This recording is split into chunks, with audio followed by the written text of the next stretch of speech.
Betapa gilanya gadis ini. Tapi ular iblis besar. Setiap hari dia memeluknya. Ternyata puluhan tahun yang lalu, Tuong Nguyen dijauhi oleh seluruh desa. Karena bisa berkomunikasi dengan ular. Sejak itu dia dikejar oleh penduduk desa. Ketika dalam bahaya, seekor ular besar tiba-tiba merangkak turun dari atas. Melolong menyebabkan penduduk desa melarikan diri. Ini adalah pertama kalinya Chang Yue dilindungi oleh orang lain. Sejak itu dia mulai menyukai ular itu. Selalu terobsesi dengannya. Untuk membantu latihan iblis ular, Tuong Nguyet juga membunuh manusia. Biarkan dia menelan hidup-hidup. Hanya ketika tubuh energi positif kekurangan. Kemudian pasukan ular itu ditangkap oleh guru surgawi.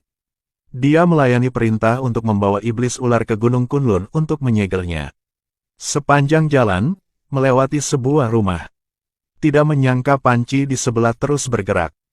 Orang melihat guru surgawi ragu. Lalu buka tutup panci. Saat ini, melihat ada kecantikan berkaki panjang di dalamnya.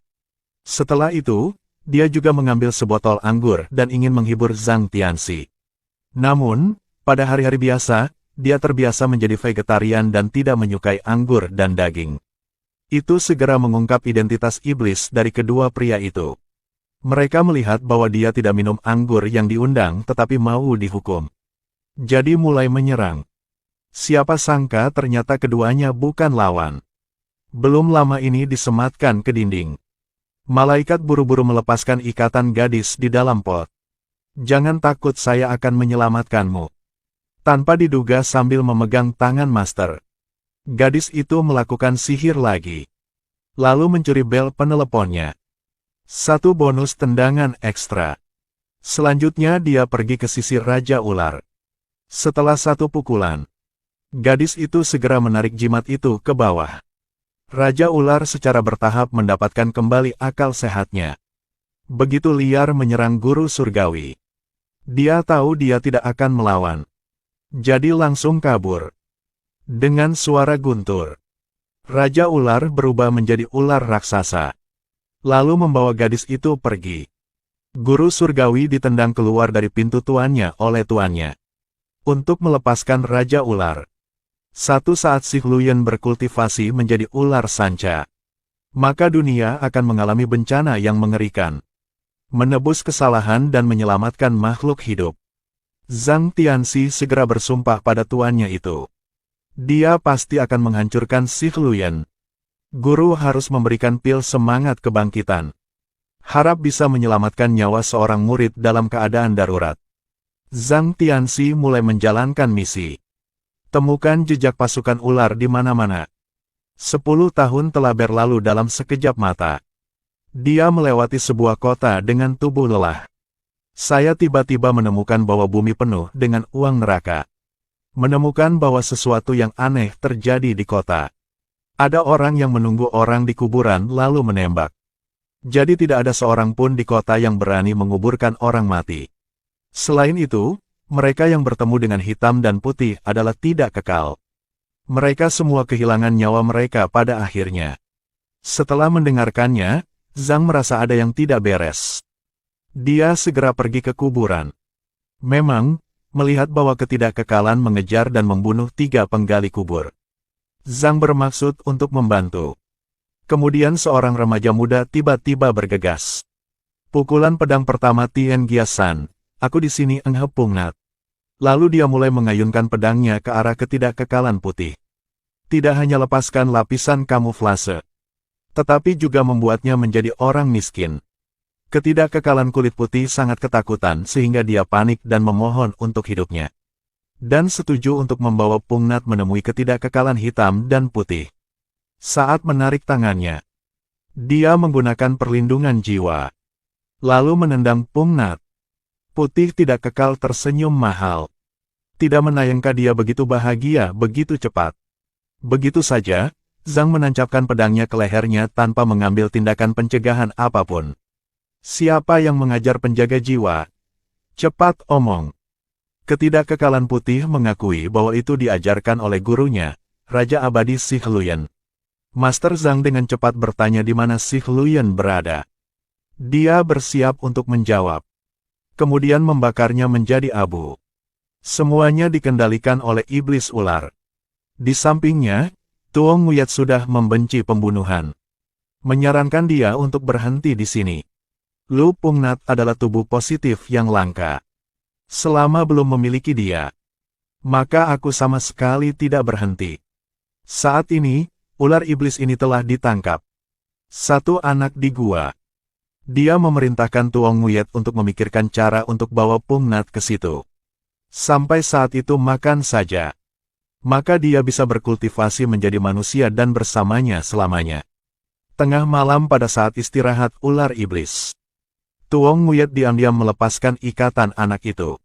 Setelah mengetahui pengkhianatannya, Raja Ular sangat marah sehingga dia berubah menjadi ular.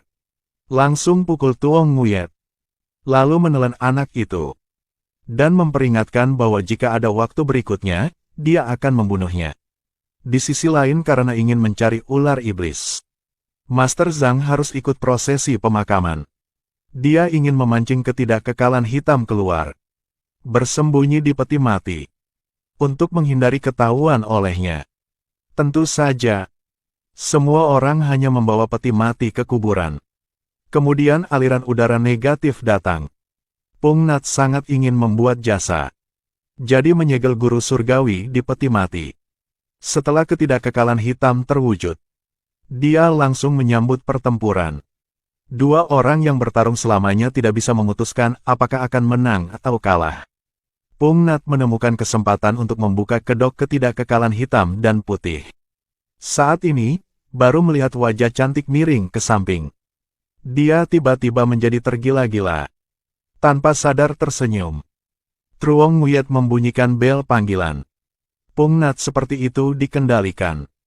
Ketika jiwa akan meninggalkan tubuh. Kemudian malaikat segera muncul. Dia terlalu akrab dengan skema jahat musuh. Jadi cepat. Mencuri bel panggilan. Kemudian memaksa Tuong Nguyat untuk mengungkapkan keberadaan Si Luyan. Tapi dia tolak untuk dipatuhi. Master Zhang harus membunyikan bel. Membuat Tuong Nguyat sangat menyakitkan. Pungnat buru-buru berhenti. Dia benar-benar lupa sekarang bahwa dia hampir mengambil nyawanya. Kemudian ayah anak laki-laki itu mengayunkan pedangnya untuk membunuh Tuong Nguyat untuk balas dendam. Juga dihentikan oleh Pung. Dua orang saling memandang di depan semua orang. Untuk memenangkan hatinya, Pungnat dengan antusias memberikan makanan. Laki-laki dan perempuan di dekat. Membuat suasana berangsur-angsur menjadi kabur. Tuong Nguyat memutuskan untuk memanfaatkan orang bodoh ini. Berpura-pura setuju untuk membawanya mencari Si Luyan. Pungnat dibutakan oleh cinta. Segera menyeduh anggur Master Zhang. Dan kemudian mengirim pengikutnya untuk mencari Si Luyan. Dia bahkan berfantasi tentang menghancurkannya dan bersama orang yang dia cintai. Sepanjang Pungnat Street akhirnya membuat hati Tuong Nguyat berdebar. Dia juga membuka hatinya untuknya. Kemudian ceritakan kisah tentang diri sendiri dan iblis ular. Di dunia ini hanya dia yang memperlakukanku dengan baik. Jadi aku rela melakukan apapun untuknya. Pungnat tidak cemburu. Sebaliknya, menemukan dia menyedihkan. Tuong Nguyat secara bertahap tergerak. Setelah memancingnya ke area iblis ular, dia akhirnya tidak mekar dan mengatakan yang sebenarnya. Jadi iblis ular yang suruh dia mancing Pungnat ke situ. Itu semua jebakannya. Karena Pungnat adalah tubuh positif yang dia butuhkan. Baru omong. Iblis ular muncul dari dalam gua. Dia langsung bawa berapa orang melarikan diri. Sayangnya masih dihentikan oleh Si Luyan. Pungnat ingin melawan. Tapi belum dekat. Si Luyan sudah ikatkan dia. Tuong Nguyat ingin bantu Pungnat. Tapi terkendali oleh Si Luyan. Pung memotong tali. Lalu bergegas ke tempat Si Luyan. Dia angkat dua tangan. Lalu ada banyak ular muncul ke arah Pungnat. Tuong Nguyat melihat itu langsung memotong kepala ular untuk bantu dia. Tidak menyangka Si Luyan ganti target ke dia. Lagi pula, kamu masih mengkhianatiku. Setelah mengatakan itu, Si Luyen mencekik Tuong Nguyet dengan kuat. Lalu kendalikan bayi ular itu untuk menghisap kekuatan Pungnat. Dengan bergabungnya badan katoda terakhir, Si Luyen dengan cepat berubah menjadi ular sanca raksasa. Sang master memutuskan untuk menggunakan rajutan untuk mendapatkan kembali jiwanya. Dan sihir untuk menyelamatkan nyawa Pungnat. Keduanya bersumpah bahwa mereka pasti akan menghancurkan Si Luyen. Kali ini karena transformasi Si Luyen, sehingga orang-orang harus menderita bencana yang mengerikan. Kebanyakan dari mereka kehilangan nyawa mereka ke lautan api. Pungnat dan Master segera berlari ke arah ular sanca itu. Lalu dia mulai membunyikan bel. Si Luyen tiba-tiba merasa pusing dan pusing. Pungnat mengambil kesempatan itu untuk menusukkan pedangnya ke tubuhnya. Tidak menyangka ular piton itu memiliki tubuh yang tangguh. Untuk bersembunyi dari bel, itu harus turun ke tanah. Dua orang mencari di mana-mana. Si Luyen tiba-tiba meluncurkan serangan diam-diam. Pada saat bahaya, Master mendorong Pungnat pergi. Jadi dia baru lolos. Si Luyen kembali menjadi manusia. Master Zhang membunyikan bel lagi. Meja dan kursi di sekitarnya semuanya terpengaruh oleh suara. Tapi Si Luyen masih tidak terluka. Sekarang selama saya tidak muncul, maka lonceng yang rusak itu hanyalah sampah. Jadi mereka berdua harus menghunus pedang untuk bertarung. Hanya saja mereka bukan lawan dari iblis ular. Dia berhasil mendapatkan bel dan menghancurkannya. Kemudian berubah menjadi piton raksasa. Tepat ketika hendak melahap Master Zhang, Pungnat dengan cepat mendorongnya menjauh.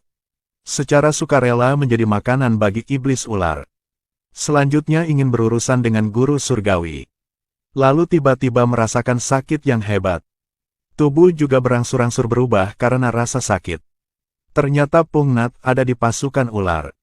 Menusukkan pedangnya ke jantungnya. Pada akhirnya, iblis ular benar-benar dimusnahkan. Pungnat juga berhasil lolos. Dua orang saling memandang dan tersenyum. Melanjutkan jalan menyelamatkan makhluk hidup.